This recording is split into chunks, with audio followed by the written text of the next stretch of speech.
which would be items 4, 7, and 8. 4 is a grant extension, 7 is a donation, 8 is Prop Q report. What say you? Say aye. Aye, aye. All right, 4, 7, 8 gone. Thank you very much. Let's begin with our DNA report. John White, City Clerk. Item 1, Police Department to present verbal report relative to the status of DNA testing, backlog, and cold hits. Good morning. Yvette Sanchez Owens, SID. This week, we have 7,588 cases in our backlog. That includes 7,052 rape kits that are in property that have not been requested for analysis. It includes 251 rape kits that have not been requested, or that have been requested for analysis but not completed, and 285 kits that have been, other kits that have been requested for analysis but not yet completed. We also have a total of 388 cases, rape kits, that have been booked into property since January 1st. And we have 283 of those that have not been requested for analysis at this point. Currently, we have 313 cases that have been assigned for analysis in 2008, and 251 of those have been screened so far this year. 170 cases are currently in progress for screening, and 114 are in progress for profiling. As far as cold hits, we've had a total of 789 cold hits since the inception of the cold hit program. Let's see, we have in 2006 162 hits, in 2007 274 hits, and so far this year 112 hits. I'd like to give a little status report on the $100,000 that Councilman Weiss gave to us to help with our backlogs.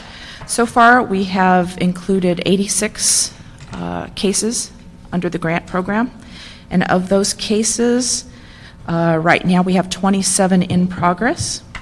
59 of them have been screened, and out of those 59, 30 had probative evidence that have gone on for profiling. So far to date, we have 7 cases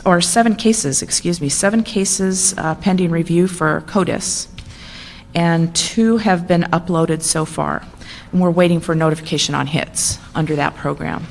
Then I'd also like to publicly thank the council, and especially Councilman Weiss, for championing our efforts to increase our resources under the DNA programs. In the next year's budget, there will be 16 DNA criminalists. They're not funded, but we're hoping that there will be salary savings that will allow the department to fill them. And we also were given $400,000, which will be used for contracting. And we anticipate at least 400 samples will be processed with that money, and it'll impact about 130 cases. So we're very grateful. Thank you so much. Well, it's the entire council. Yes. That did it, and very grateful as well. Thank you. Good morning, Lieutenant Tia Morris, Robbery Homicide Division, cold case. We have decreases in every area of hits thus far this year versus last year. For the total hits, we have 116 this year versus 142 same time last year, for an 18% decrease. Homicide hits, we have 12 versus 13 last year, 8% decrease. Cold case homicide is handling 3 or 25% of those. Sexual assault hits, 69 versus 74 last year, for a 7% decrease. Our cold case sexual assault unit is handling 35 or 51% of those. Rape special section is handling 10 or 15% of those, and the divisions are handling 23 or 33% of those. Other hits, 35 versus 55 for the same time last year, for a 36% decrease, and that's at 18 for burglary and 17 robbery. Of the 116 CODIS hits year to date, RHD personnel are handling 48 or 41% of those hits, and 17 of the 116 hits are fast-track hits. Great. Well, thank you very much for presenting that. Colleagues, do you have any questions for these two? Just a couple. The $400,000, who gave you that, the $400,000? There was apparently some salary Oh, it's in the budget. some savings in our budget. Okay. And they You were mentioned rolled over. 400,000, I didn't know where it came from. It came out of, I think it was roughly 2 million they found. I think it was a, Ms. Stengel, it was an old, It was prior year encumbrances that they found that then were reallocated to different things, and 400,000 went to LAPD. Okay. And other crimes, how many other crime categories are we doing DNA analysis on? Homicides that don't involve rape necessarily. Most of them are homicides.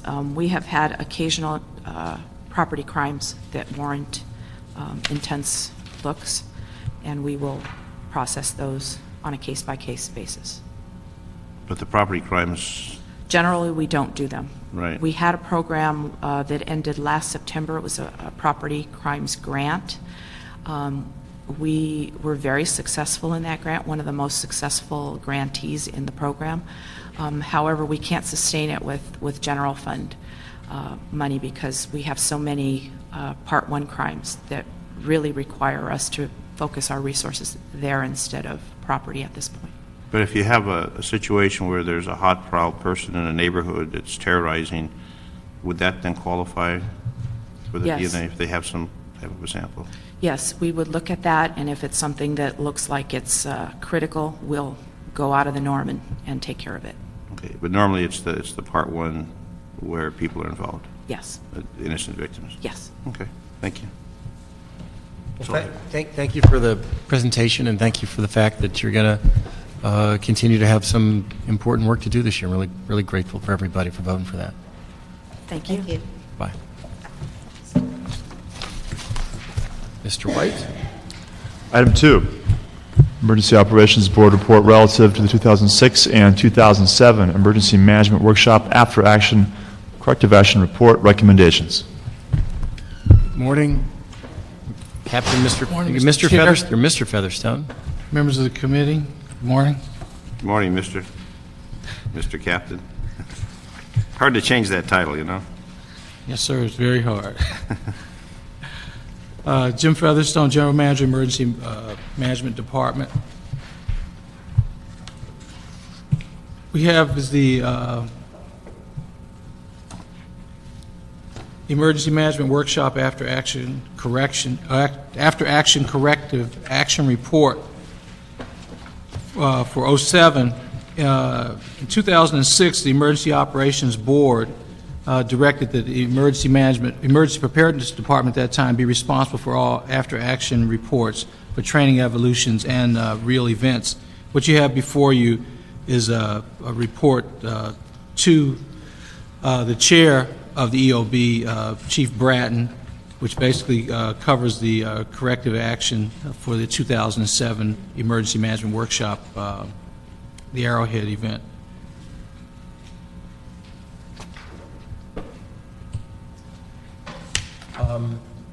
Do you want to just give us a brief synopsis, maybe just a minute or two, and then see what questions Mr. Reyes, Mr. Stein have? Well, actually, this dovetails into item 3 on the agenda, if I was to point out anything significant from the report. Okay. All right, well, then we'll call item 3 at the same time. And why don't you present both briefly, and then we'll see what questions there are. Item 3, what you have before you is the city's debris removal plan. And this is a direct result of a gap identified at the 2006 Arrowhead Management Conference. And what was found is that the city didn't have a comprehensive or effective debris removal plan in the event of a natural or man-made catastrophic event. This was critical because it was critical to operational efforts, public health and welfare, recovery and reconstruction for government, business, and industry, and the community at large. So what this does is it kind of closes the loop in terms of everyone asks, why do we go to Arrowhead every year? So we go to Arrowhead because we discussed significant issues, but we were looking to see what's the outcome. We have the input, the output. What's the outcome? The outcome of one of the items in Arrowhead in 06 was the debris removal plan. What this does, it's actually a very, very well-written report. It was a collaborative effort with EMD and Public Works Department. And it gives the city a guide for how to handle debris in the event of a natural or man-made catastrophic event here in the city. So It's meant not just to assist with operational efforts, but also, of course, with health issues and also recovery and reconstruction for business and community and government issues. Mr. Reyes? During the earthquake, when the freeways collapsed, and there was a moment in time when we weren't really sure how to approach it, and there was chaos after the event. Are these reports based on our experiences from the past, or how do these reports come about? Is it? I'm just wondering, what are we learning from the past? Are we recreating the wheel in terms of how we deal with these situations? Can you speak a little bit to that? Yes, sir. The report does, the staff to put together the report, they did pull from the past as far back as Northridge. They also looked at some of the more recent disasters we've had in the nation and around the world. What are best practices and lessons learned by public works entities, other governmental entities, and also private entities that responded and dealt with debris removal. As we go along and we learn things, debris removal wasn't the science in 1994 that it has become today. And it's any comprehensive emergency operations plan today has to have a significant debris removal plan. But debris removal is but one component. So you're taking each element that speaks of the notion of recovery and disaster at a time as you go through these conferences. Is that the approach, or is it a subject that arises out of the dialogue that occurs during these conferences? Debris removal actually wasn't a specific item. It came up through in the discussion, Okay. and which was great, because that's one of the reasons to get everybody together and to begin the crosstalk, because we call it the red slice, what we don't know that we don't know. And when we get everybody, the different disciplines and different agencies in the same room, somebody invariably comes up with something that everybody else hadn't really thought about, but actually is a really good idea. And so what happened was that the city family went forward. What do you call it? What's the term you just used? We call it the red slice. It's the red slice. You got that? Okay. Oh, it's being explained as we speak, yes. Well, we talk about there's the green slice, that which we know, the yellow slice, that which we know we don't know, and then what we don't know, we don't know. Is this around lunch or right after breakfast? No, okay. Thank you, Mr. Zahn. The, Master the red slice. thank you, Mr. Weiss. The list of potential subcontractors and all that information, which is very, very valuable in the time of a disaster. Do we have any contracts, or is it just we would contact them and see if they're available? Are there any kind of agreements that are already in place? I think we're working to have some contracting set up ahead of time, so we just pull the trigger. But like I said, this is a fairly new plan, Mr. Zine, so we're in the process of developing contracts. So we would have someone available if we needed them, they could come in without going through the whole protocol Yes, sir. to get it done in a quick fashion. Anna Burton from the Emergency Management Department. In an emergency and a declared disaster, generally the contracting requirements from the city are lifted, which we've seen in past disasters. But the department and the Board of Public Works and the various bureaus work directly with the Department on General Services to ensure these type of contracts are in place now or can be readily finalized if necessary. So there's not the delay that we don't need when something strikes. I was in New Orleans to see the devastation at the Ninth Ward and the problems they had trying to, after the disaster, how to clean it up and what to do, and it was very disjointed, to say the least. Exactly, and that goes back to Councilman Reyes's comment about quickly remedying the freeway damage after Northridge. Because there was a disaster, the contracting requirements were waived for a temporary period, and that's why they were able to implement and hire all of those contractors and do what they did to get that road open quickly. And that was done with the Caltrans process? through I the can't state? speak to what process they used, but I mean, it the went city- very quickly. The city wasn't involved. I know that the state is responsible for that, so somehow, with all the bureaucracy of the state of California, they were able to move that forward quickly. Because when something happens, and there's always the concern of how you rebuild it and get things back in order. That's the annual program they have up in Arrowhead. Yes, sir. And how many departments participate? 50?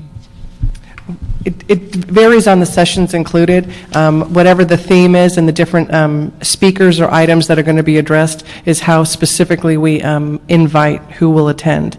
Generally, most of the general managers of all city departments and whatever support staff are immediately necessary to support the discussion and the activities. But it's not everybody every time. It's very specific to the sessions that are going to be included. And is there any link with the county agencies or the State Office of Emergency Preparedness or any of those folks involved? All of the above, including FEMA, the State Office of Homeland Security and Office of Emergency Services, FEMA, DHS, Everyone? everyone, and it's very specific to the sessions at hand. Okay. And just one final, did we have anything to do yesterday with the fire? Any involvement from the city, other than the city fire department, any other involvement from your department? No, sir. Okay. Thank you. Thank you very much for the report, and thank you for doing the job you're doing. Thank you. Thank you, Ms. Burton. Note and file? Mr. I believe so. Does EMD need the reports to be approved, or is a note and file sufficient? For the council action on your two reports, note and file or approved?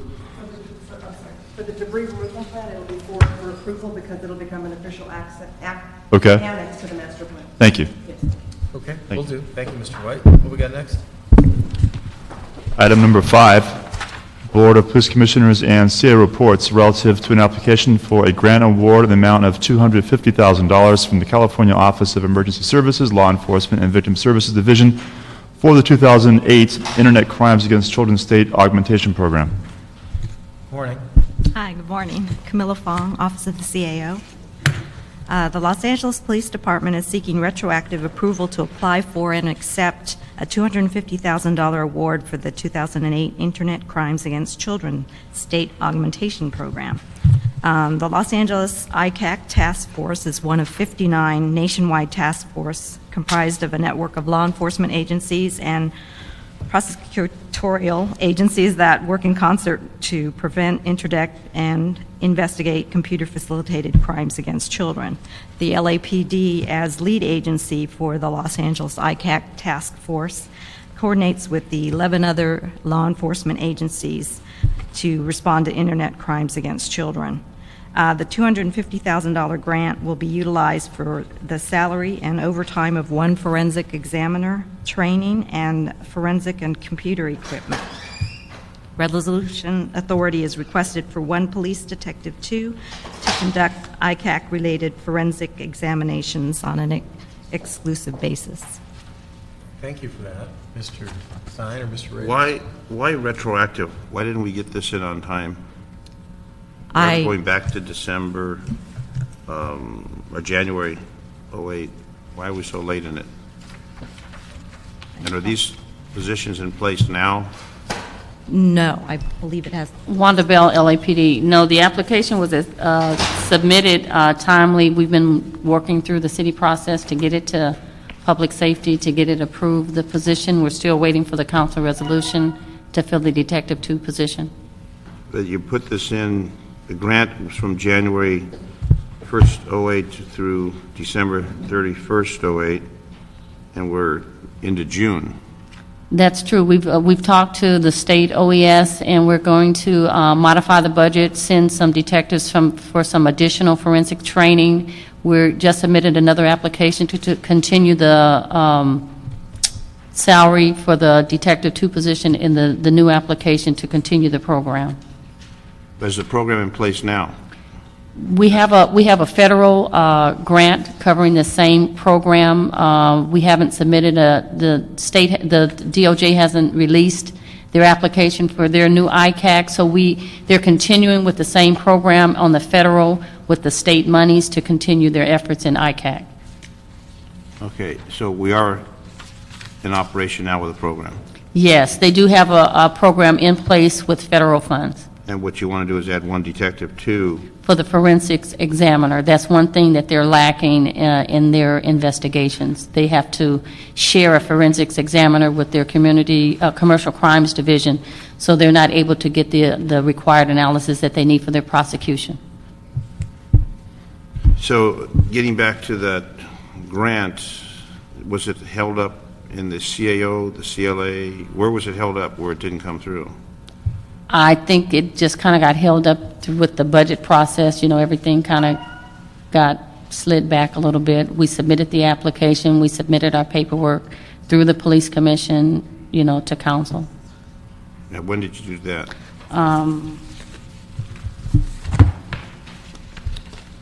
It was submitted in January of 2008. And that's when the program started? Mm-hmm. So you think we would submit it prior to that? If we Well, we anticipate submitted the we could only submit it when we submitted the application, which, we have a short turnaround on the due dates on the application, so they only give us like about 30 days to submit the application. So we're completing the application in December, getting that to the state. We submitted our transmittal to commission in January. And it's taken that long to get to It's this? taken that long in order to get to you today.